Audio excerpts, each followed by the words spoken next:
Então, em 1926, a gente teve o registro da primeira máquina injetora produzida, e em 1939, nós tivemos o primeiro painel automotivo produzido, né, naqueles carros bem antigos. É interessante, né, eu acho que a maior parte de vocês é da engenharia automotiva ou engenharia aeroespacial. É interessante, né, saber que as máquinas injetoras são tão utilizadas, né, nesse meio.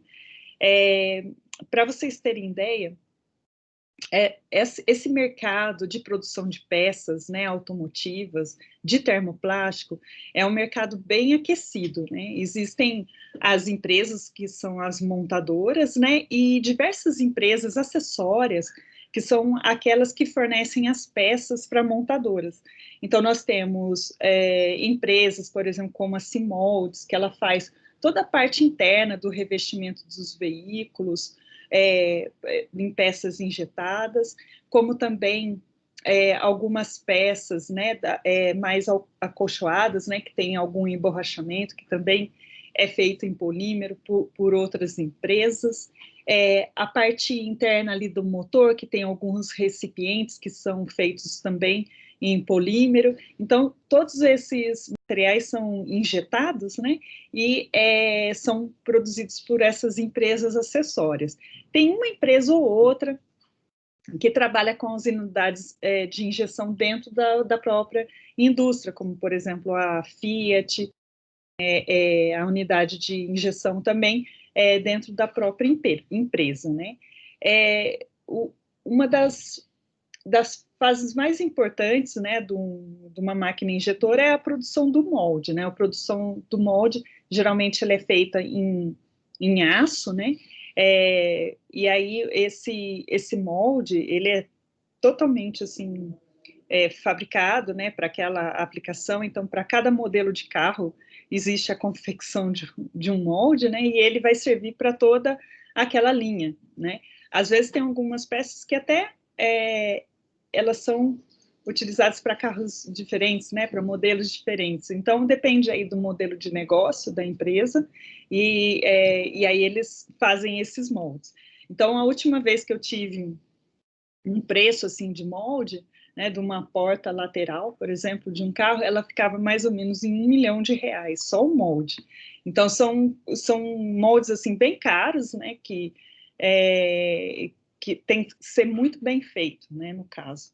E as indústrias aeroespaciais, principalmente a Boeing, ela tem muitos peças que são injetadas, e eles também pegam algumas peças de empresas acessórias, né, que fornecem essas peças injetadas também. A Embraer ainda não tem essa questão das máquinas injetoras, mas a Boeing, ela já tem essas unidades de injeção. Então, aqui nós temos uma evolução, né, das máquinas injetoras. Para vocês terem ideia, né, estão vendo aqui essa carroceria? É uma carroceria inteirinha injetada, né, de polímero. Então, essas injetoras são enormes. Ó, estão vendo aqui o tamanho do carro? E o tamanho da pessoa? Então, elas são realmente muito grandes, né? Daí tem máquinas aí que até de 30 mil toneladas, né? E a maior máquina em 2001 foi 8.800 toneladas, né? E a gente tem aí até de 30 mil toneladas, dependendo do modelo, tá? Então, são máquinas, assim, muito parrudas, né? Muito robustas.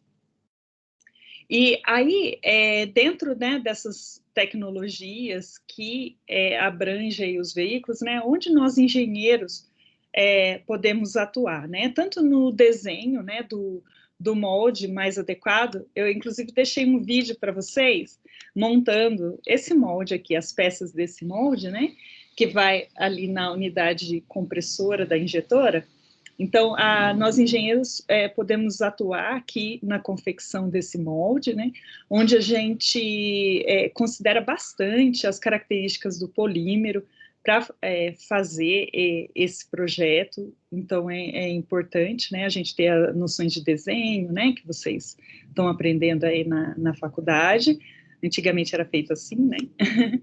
E temos a questão, né, de toda a fase de resfriamento do molde, né, que nós precisamos, para obter uma peça homogênea, a gente tem que resfriá-la de maneira homogênea. Então, nós somos responsáveis também por desenhar todas essas tubulações aqui, né, que circulam o molde, para fazer um resfriamento efetivo também do molde, né, e da peça. Então, essas são as tecnologias que a gente pode atuar. E também na tecnologia dos novos materiais, né, que com novos aditivos, novos polímeros, né, tanto biodegradáveis como sintéticos, para a expansão aí da aplicação desses materiais na indústria. Aqui nós temos uma injetora, essa aqui especificamente é uma injetora Xodó, que a gente comprou ela para fazer um projeto de pesquisa, e aí vou mostrar aqui para vocês algumas partes, né? Então a injetora, ela tem um funil, onde a gente coloca aqui o material granulado, né, que é o polímero, que já veio da extrusora, né, ele está granulado, aí entra aqui. Aqui nós temos a unidade de injeção, né, onde a gente tem a rosca aqui sem fim. Ela é um pouquinho diferente da rosca da extrusora, tá? Eu vou mostrar para vocês daqui a pouco a específica. E essas máquinas, elas são geralmente pneumáticas, né? Elas funcionam a óleo, que vai fazer toda essa movimentação, tanto da unidade injetora, como na unidade de compressão. Né? Então, essa aqui é a parte de compressão, onde aqui a gente coloca o molde, né? Aqui essa região ela fica sempre fechada, né? Para não correr o risco de acidentes, mas o material entra aqui na unidade injetora, ele é fluido, né? Com a temperatura.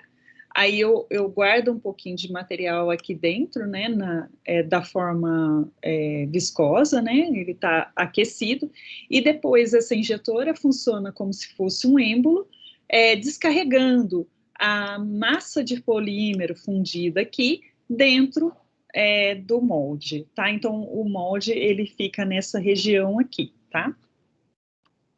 Aqui nós temos um pequeno vídeo, deixa eu colocar aqui.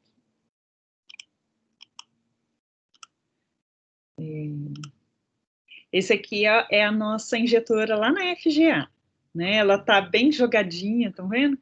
Ela foi uma máquina que a gente adquiriu com um projeto do Reúne, mas infelizmente ela nunca foi instalada, né? Porque lembra, a gente ficava lá naquele outro unidade, né? Lá do galpão, e aí ela ficou guardada lá um tempo, aí agora que nós estamos conseguindo levantar algum recurso para fazer a instalação. Mas tem aí toda uma complicação, né? A gente tem que limpar ela muito bem, porque toda essa parte que ela vai entrar em contato com óleo, né? É uma injetora pneumática, então nós vamos instalar ela para vocês poderem utilizar aí nos seus projetos, né? De TCC ou no mestrado, no eventual mestrado, e também conhecer aí, né? Depois que vocês passarem na disciplina, aí vocês vão lá conhecer para ver como é que funciona, tá? Aqui é a injetorinha, né? Que está aqui no fundo, né? Da minha tela. Que essa aqui é uma mini injetora, então a capacidade dela é bem baixa, né? Algumas gramas. Acredito que é menos de 100 gramas, ela é toda informatizada, né, tem controle aqui por computador, aqui eu colocando o material, e aí a gente coloca o êmbolo, então a pressão aqui é mais manual, tá? Então, a gente coloca o material lá dentro e aí depois a máquina faz aquele processo. Então, é bem menor, né, do que aquela outra que eu apresentei para vocês. Então, retornando, né, nas partes da injetora, né, toda essa parte aqui é a parte da injeção, né, onde o material vai ser fundido, e aqui é a parte da compressão. Então, o vídeo que eu passei para vocês, né, onde a gente construiu o molde ele vai aqui nessa posição, tá vendo? Então, ele é fechado aqui. Aí, depois que termina o ciclo da injeção, a gente abre e retira a peça. Então, aí nós temos como componentes aqui, né, as partes da injetora. Nós temos essa base, né, que é essa base aqui, que tem toda a parte pneumática, a parte também de maquinário mesmo, eletrônica, mecânica, o conjunto injetor, que é esse aqui que eu mostrei para vocês, a placa estacionária, que é essa placa aqui C, que ela é a placa onde onde o bico da injetora entra em contato. Então, essa placa aqui, ela fica fixa na injetora, tá? Ela não se mexe. Aí, o que se mexe é só essa unidade injetora, ela recua, né, quando ela não tem material, e ela avança quando ela tem o material. E aí, ela entra em contato com essa fase estacionária, fazendo com que haja depois a injeção do material fundido para dentro do molde. E aí temos também a placa móvel, que é essa daqui, né, a D, que é essa aqui sim se movimenta. Então, ela fecha na hora que o material está sendo injetado aqui dentro, né, e abre quando o material finalmente já está resfriado e está pronto para ser extraído. E aí esse aqui é o conjunto compressor ou conjunto de fechamento, tá? E aqui o F é o motor, né, e o sistema hidráulico que alimenta aí todo esse equipamento. Então, esse equipamento, como eu falei para vocês, é pneumático, então tanto as unidades compressoras como injetoras funcionam com essa movimentação aqui, né, proporcionada pelo óleo, tá? E ela funciona em termos de velocidade, né? Então, essa velocidade, ela vai imprimir pressão no sistema, né? De todos os lados aqui, né? E fazendo com que as pressões de fechamento e a pressão de injeção desses equipamentos sejam bem elevadas. Essa pressão elevada faz com que o molde seja fechado, né, de maneira efetiva, não vazando material fluido durante a injeção, bem como o material também injetado numa velocidade tal que as macromoléculas ficam totalmente alinhadas, né, e elas entram também no molde de maneira uniforme. Então, aqui um maior detalhe aí da unidade injetora. Então, nós temos aqui o bico injetor, e aí o que a gente tem de diferente é esse nariz, né, aqui. Esse nariz, ele tem um curso, né, então ele recua e avança. E dentro da câmara da unidade injetora, né, por exemplo, ela é mais ou menos assim, então fica um espaço aqui, né, um espaço vazio aqui, onde aqui é depositado o polímero fundido. Esse espaço aqui é proporcional à massa de polímero necessária para preencher o molde. Então, a partir do momento que eu preencho esse espaço vazio aqui de polímero, aí ele fica cheio de polímero, eu pego essa rosca e ela serve como um êmbolo para impulsionar meu polímero fundido para dentro do molde, tá? Então, aqui tem um outro jeito, né, de fazer, mas ela funciona dessa maneira. Essa parte aqui, ó, tá vendo? Ela que movimenta toda essa parte aqui do cilindro. Então, os polímeros dentro da injetora, eles podem entrar dessa maneira aqui, né, moída, como em grânulos, quanto nesses fibrinhas, né, aqui eu estou mostrando o PHB, plaquinhas também, ele pode estar nesse formato, tá? Então, todos esses formatos menores, eu consigo, em contato com a temperatura, fundir, né? Aí eles vão ficar fundidos com aspecto aí, né? Com a forma específica para ser injetado, tá? Ou também em pó.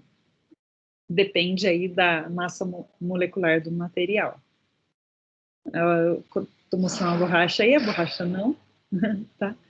Mas só para vocês saberem, né, que esse é o formato que a injetora aceita material. Então, um maior detalhe aqui da unidade compressora, né, o molde, ele fica aqui, e aí, vocês estão vendo essa partezinha aqui? Aqui que vai encaixar o bico da unidade injetora. Então, aquele nose, né, que eu mostrei para vocês, ele vai encaixar aqui e aí vai pressionar o material para dentro do molde. Então, aqui nós temos alguns exemplos, né, de peças que são moldadas. Claro que aqui é uma peça bem simples, né? Geralmente, a gente pode tanto injetar assim em forma de família, como assim, né, as peças são todas da mesma forma, mas também pode ter formas diferentes. Então, como que funciona isso? Quais são as partes, né, da peça injetada? Então, a peça injetada, a cavidade que eu quero, né, a peça mesmo, é essa bolachinha aqui, tá bom? Então, essa é a peça. Mas para eu injetar essa peça específica, né, eu preciso alimentar o meu molde, né? Então, eu alimento o meu molde pela unidade injetora. Aí vocês viram aqui, ó, que tem um caminho, né? Que eu tenho que passar para entrar dentro do molde. Esse caminho aqui, ó, é onde a gente encaixa o bico, né? Então, o bico, ele fica também, né, na forma, o polímero, ele acaba preenchendo, né, todo o sistema. Então, esse daqui, ó, é o bico, onde o polímero passou, né? Aqui, como nesse projeto de molde aqui, ó, eu quis injetar 4 peças ao mesmo tempo, o que eu fiz? Eu fiz no meu molde alguns canais para distribuir o polímero, né, para todas essas minhas cavidades. Então, esses canais, né, são essas partezinhas aqui, tá bom? Essas partezinhas aqui são os canais, tá?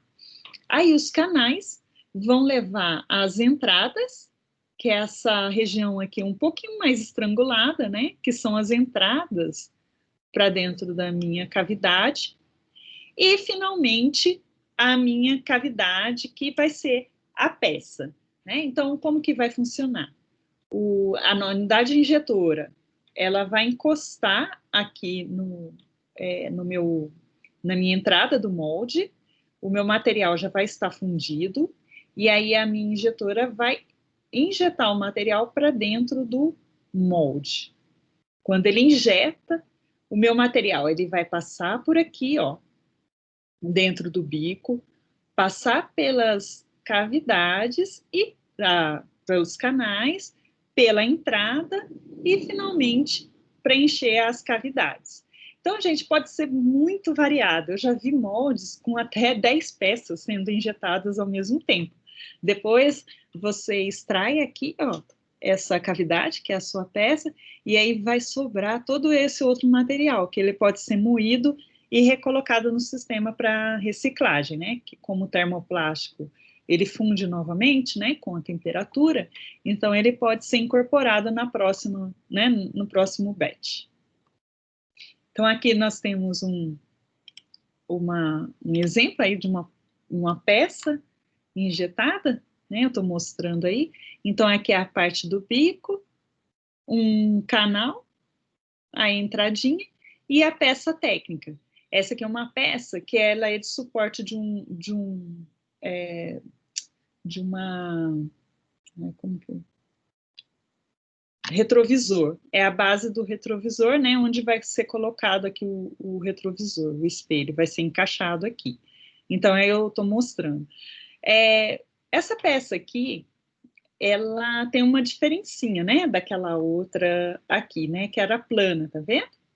Que era, tem a injeção, e aí uma parte do molde, um dos lados do molde, continha as cavidades. Aqui, o que a gente consegue perceber?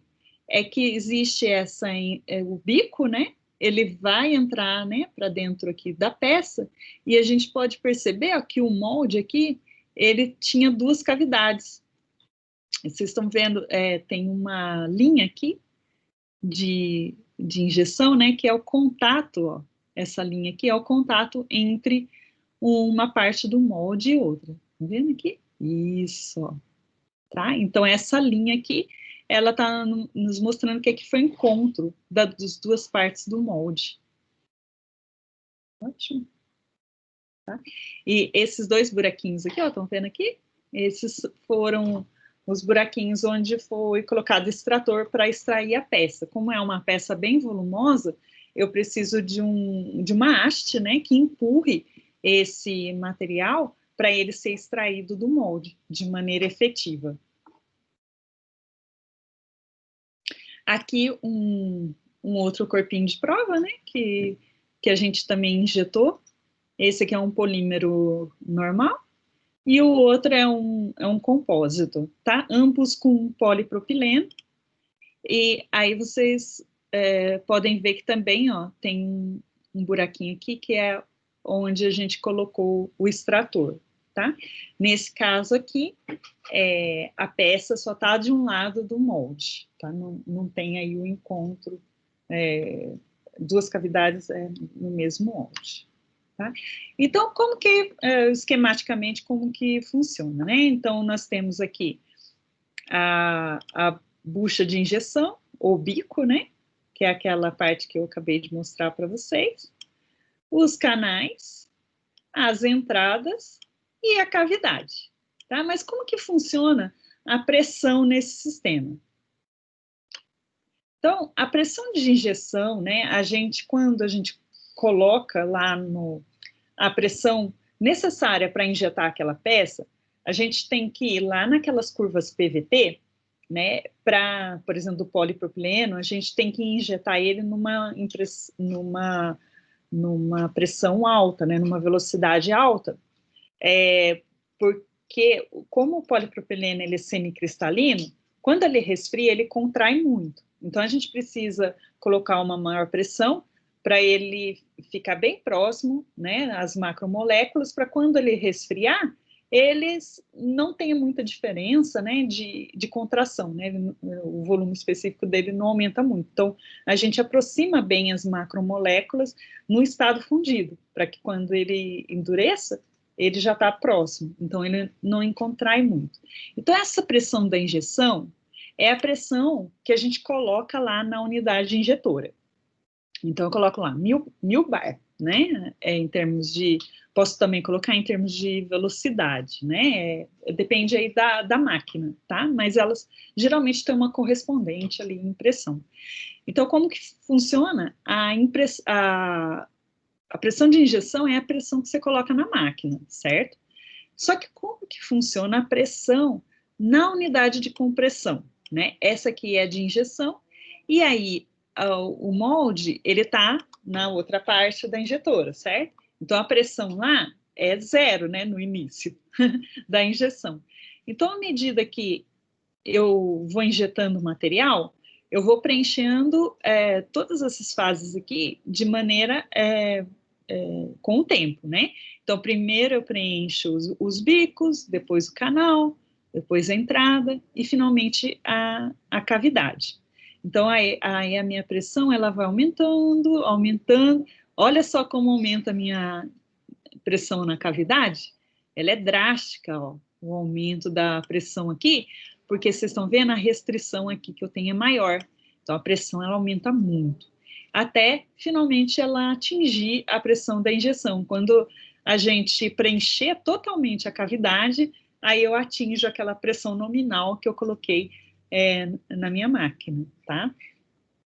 Então, a pressão ela vai aumentando aí de acordo com o preenchimento do molde. Aí, existem, gente, na hora que a gente vai injetar, às vezes existem alguns problemas, né, alguns defeitos nas peças, devido a decisões erradas que a gente toma na hora de injetar o material. Então, uma delas é essa aqui, o rechupe, não sei se vocês conseguem ver aí, mas olha só, o material depois de resfriado, ó, ele contraiu muito nessa parte aqui da peça, ó. Então, ela chupou, né, o material, ele contraiu muito aqui. Aqui ficou normal e aqui contraiu muito. Então, esse é um problema muito recorrente, rechupe em peças. Outro problema é esse aqui, ó, degradação da matéria-prima. Então, vocês estão vendo essa parte amarelada? O material foi injetado, ele queimou durante a injeção.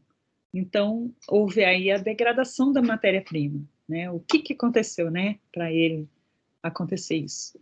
Aqui é empenamento. Nossa, isso aqui acontece direto com porta interna de carro, né? Geralmente, às vezes, você vai tentar reencaixar uma porta de carro, ela nunca encaixa no lugar, porque ela empena, né? Então, esse é um problema muito comum em peças injetadas, né? Que acontece também por mau procedimento na hora da injeção. Aí, esse outro aqui, né, é a falha de preenchimento, tá? Então, a falha de preenchimento, faltou material aqui, ó, nessa parte aqui mais fina, né, da peça. Tá vendo aqui a unidade, a meu ponto, né, o meu bico, e aqui a peça. Então, faltou preencher aqui. Então, esses são os problemas comuns: rechupe, degradação de matéria-prima, empenamento e falha de preenchimento. Agora, como que eu posso prevenir esses problemas? Então, a gente pode prevenir esses problemas no projeto, né? Então, no projeto do molde, como também no tipo de polímero que eu vou colocar lá, no aditivo que eu vou misturar, né?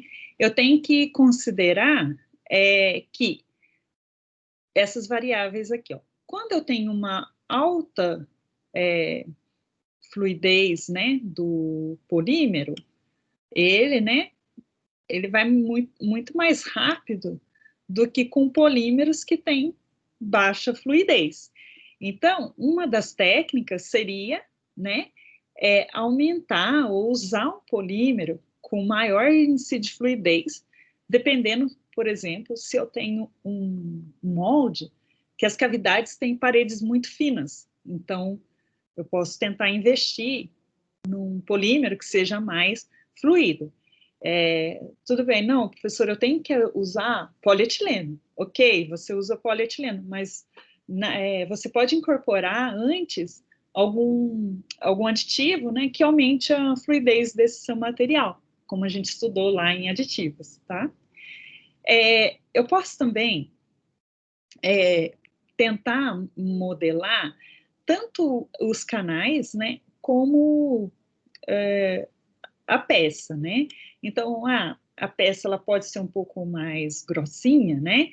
Então, é mais fácil injetar, por exemplo, um material menos fluido numa peça mais grossinha do que numa peça que ela é mais fininha, né? Então, essas condições aqui eu tenho que prever também tanto nos canais como na modelagem da peça. Mas às vezes não tem jeito, né? A peça tem que ser daquele jeito, então a gente tem que trabalhar com aquele projeto. Outra coisa que a gente pode fazer por exemplo, na mesma peça, eu posso, por exemplo, ter um ponto de injeção, né? Então eu tenho meu bico e já um espaço bem pequenininho de canal, a entradinha, e esse único ponto vai alimentar minha peça toda. Então, posso ter esse sistema aqui. Então, concordem comigo que o espaço para preencher aqui, ó, ele é muito grande. Então, à medida que o meu material vai entrando, ele vai resfriando, então pode ser que ele perca um pouco aí da velocidade e não preencha todo de forma homogênea o meu molde. O que eu posso utilizar de alternativa? Aumentar o número de canais. Então, é um bico só, né, ali da injetora, mas eu posso fazer caminhos no meu molde para alimentar a minha cavidade em 2 pontos. Aí eu tenho mais capacidade aí, né, de preencher o meu molde de maneira efetiva e mais homogênea. Outra coisa também que a gente pode modelar é essa questão aqui da entrada. Então, quanto mais restritiva é essa entrada, né, mais difícil é entrar o polímero. Então, se for uma peça pequena, não tem problema ele ser bem restrito, né, até é bom, né, porque aí ele vai preencher, por exemplo, várias cavidades, né, de maneira homogênea. Só que se for uma peça maior, né, então provavelmente eu tenho que colocar uma entrada um pouquinho maior para poder preencher também o meu molde de maneira efetiva. Posso também lidar com temperatura. Então, por exemplo, o meu material é o polipropileno. Ele se funde mais ou menos uns 160 graus, né? E aí eu vou processar a 185, 195 graus, ou 210 graus, né? Então, eu posso, se eu tiver com problema de preenchimento da peça, às vezes eu posso mexer alguns graus ali a temperatura do meu polímero para ele ficar um pouco mais fluido, né? Então, a temperatura, ela pode diminuir aí a viscosidade, fazendo com que o meu polímero, ele ande ali mais rápido dentro do meu sistema. Só que em contrapartida, né, a gente tem que conhecer muito bem esse polímero, porque se a gente injetar muito rápido, numa temperatura muito alta, aí a gente pode queimar esse polímero, né, o que aconteceu aqui. E também investir na temperatura do molde, né? Então, o molde, se ele tiver também numa alta temperatura, né? E resfriar aos poucos, ele vai permitir no início o preenchimento de toda a cavidade e depois espera o molde resfriar para extrair a peça. Então, é mais fácil injetar muitas vezes com temperaturas mais altas no molde. Mas, às vezes, gente, isso não é possível. Então, eu tenho que mexer em outras propriedades, tá? Então, aqui eu vou resumir para vocês o nosso ciclo de injeção. Então, o nosso ciclo de injeção, a primeira coisa que eu tenho é o preenchimento, injeção, né? A injeção, esse passo aqui, né, da injeção, eu livro toda a minha unidade injetora, né, e vou começar a preencher meu molde, né? Então, esse aqui é o início, quando eu começo a preencher ali a minha etapa inicial, né, o meu bico. A partir do momento que eu preencher o bico e ele vai indo para as cavidades, aí eu vou fazendo o preenchimento, tá? Esse pack aqui, preenchimento. Preencheu todo o molde, né, a cavidade todinha, aí não é hora ainda de eu resfriar, né, de eu cessar a minha pressão. Eu ainda tenho que manter a pressão ali por um determinado tempo, né, que é nessa fase aqui, ó, recalque. Eu vou deixar a pressão no meu sistema até as entradas do meu molde congelar. O que significa isso? Até que não tenha movimentação de macromoléculas. Ele já está num estado, né, mais tranquilo, a temperatura diminuiu.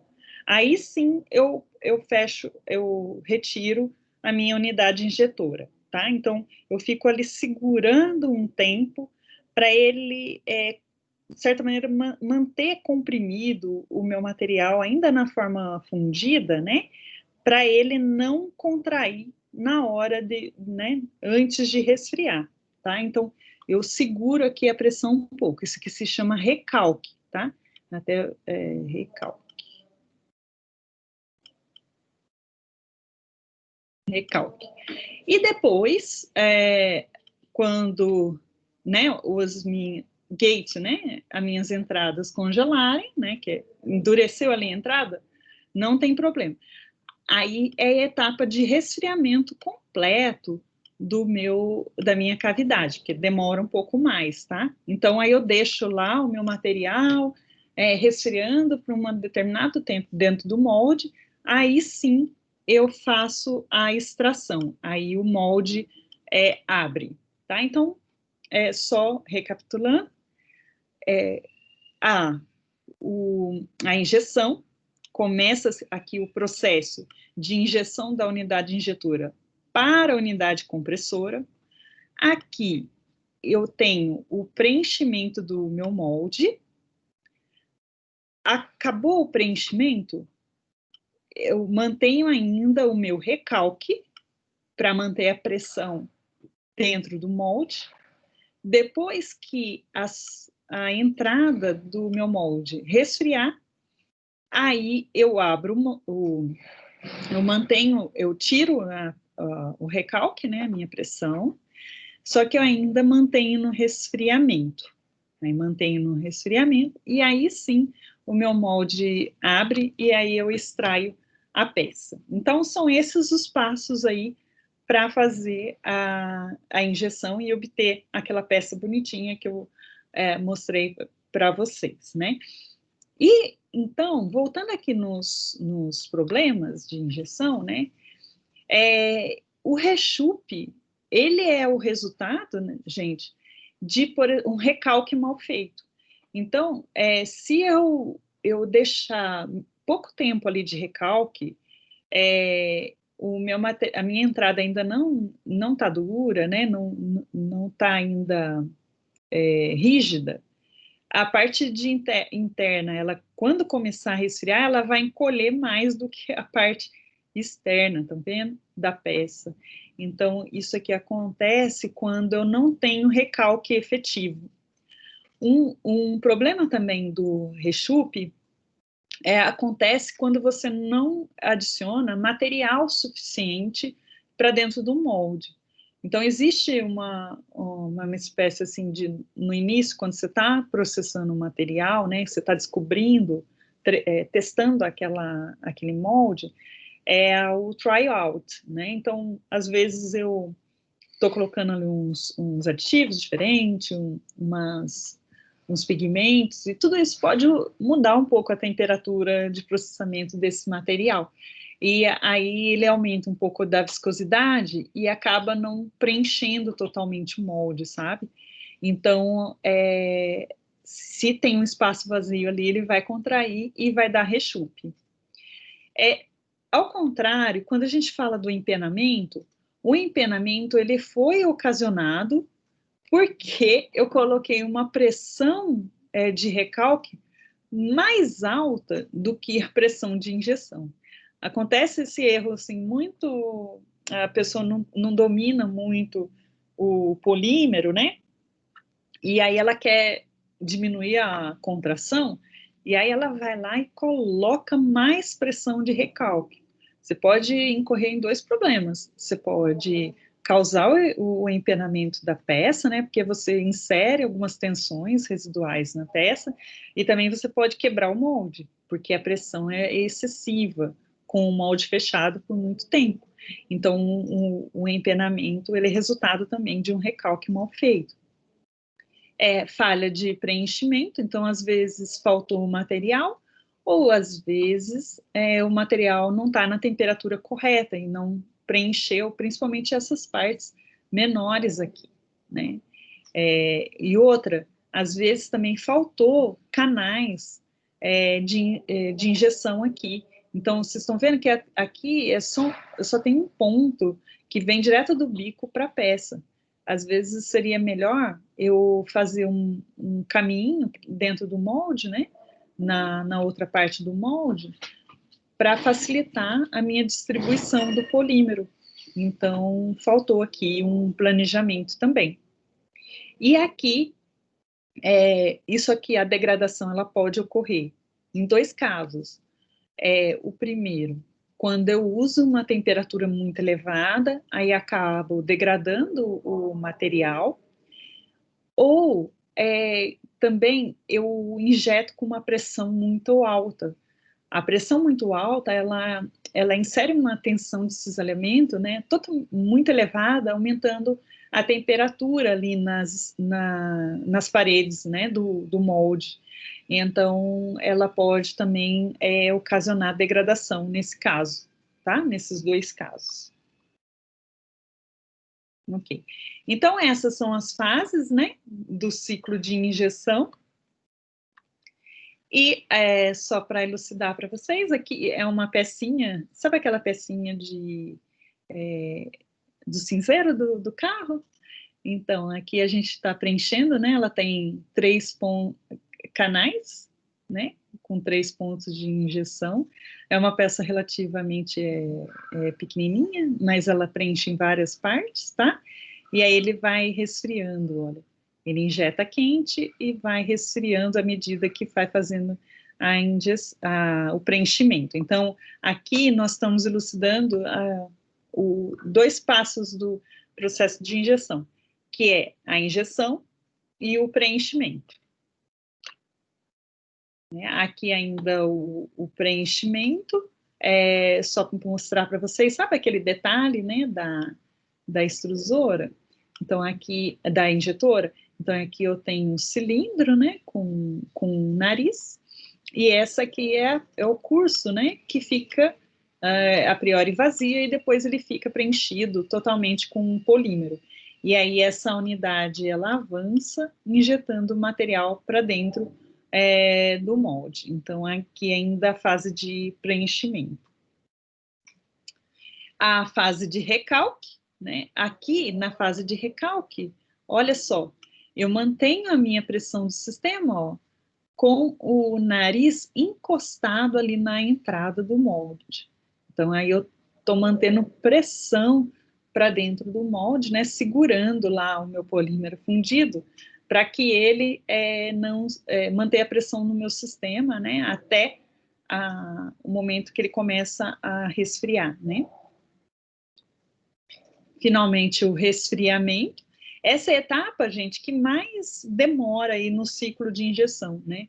Então, para vocês terem ideia, eu injetava uns corpinhos de prova, a injeção era 2 segundos, o preenchimento 4 segundos, recalque mais 4 segundos, e o resfriamento 40 segundos. Então, claro que eu estou falando com um conjunto de peças pequenas, né? Quando a gente tem uma peça grande, esse tempo é meio maior. Mas tem peças, por exemplo, que eu consigo injetar, fazer 1000 ciclos, né, por dia, nessas injetoras que eu mostrei para vocês, que é aquela que a gente tem no Gama e aquela que eu trabalhei no meu doutorado. Então, dá para injetar muitas peças no dia, né? Mas claro que isso depende muito do volume da peça. E a refrigeração, né? Quando eu refrigero, as minhas macromoléculas, elas estão ali, e aí elas começam a se aproximar, estabelecendo as ligações intermoleculares direitinho, né? E depois a extração, que é realmente uma extração mecânica, que eu coloco aqui, ó.